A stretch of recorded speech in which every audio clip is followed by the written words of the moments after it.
Magandang araw po sa lahat ng ating mga OFWs. Explain ko lang po at clarify ko lang po yung bagong advisory po natin.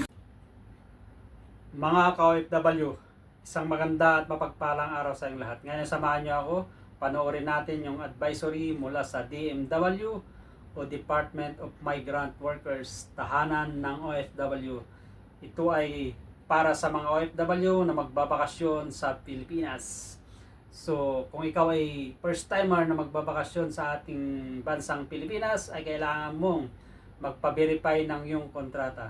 Kasi kung hindi ka magpa-verify ng iyong kontrata, kung sa bansa ka man nagtatrabaho, ay di ka makakakuha ng UEC pagdating mo sa Pilipinas. So, kailangan siguraduhin mong magpa-verify ng iyong kontrata sa polo o embassy kung saan bansa ka magtatrabaho bago ka magbakasyon.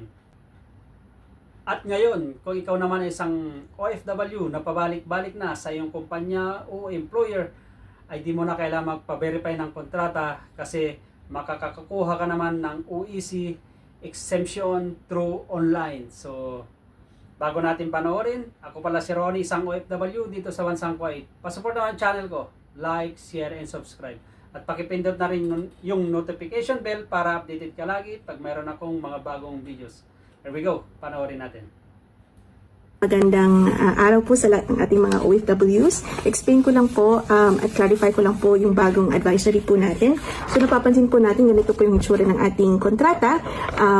So andyan po yung pangalan ng employer at yung ating pangalan, at napapansin po natin 2 years po yung ating kontrata. So pag check po natin sa second page, nakalagay din po dyan yung petsa kung kailan po pinirmahan. So kung for example ito ay March 2022, noong 2024 ay expired na po ito. Pero kung tingnan nyo, na-verified po na po siya dati. So ano pong gagawin?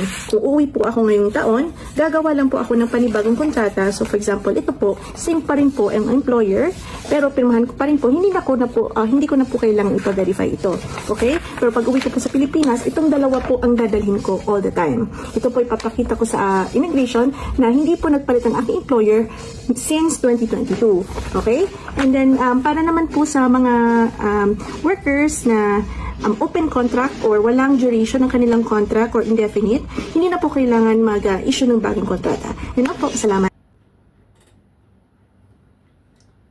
So yan mga ka-OFW, so maliwanag naman yung pagkasabi na kung ikaw ay first timer at nagbakasyon na dati, ay di mo na kailangan bumalik at magpa-verify pa ng kontrata sa embassy kung saan bansa ka magtatrabaho.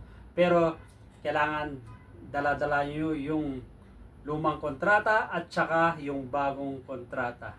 Kasi ilang beses na rin akong nagbabakasyon sa atin dahil di naman ako lumipat ng kumpanya, ay dahil mayroon na akong OEC exemption ay di naman hinahanap sa akin yung kontrata. Pero meron yung mga ibang Pilipino na sinasabi nila na hinahanap yung mga kontrata nila pagdating sa immigration. So para sigurado, dalhin nyo yung lumang kontrata at saka bago. Kasi ganun din ang ginagawa ko. Para sa ganun, wala kang maging problema pagdating mo sa immigration. So,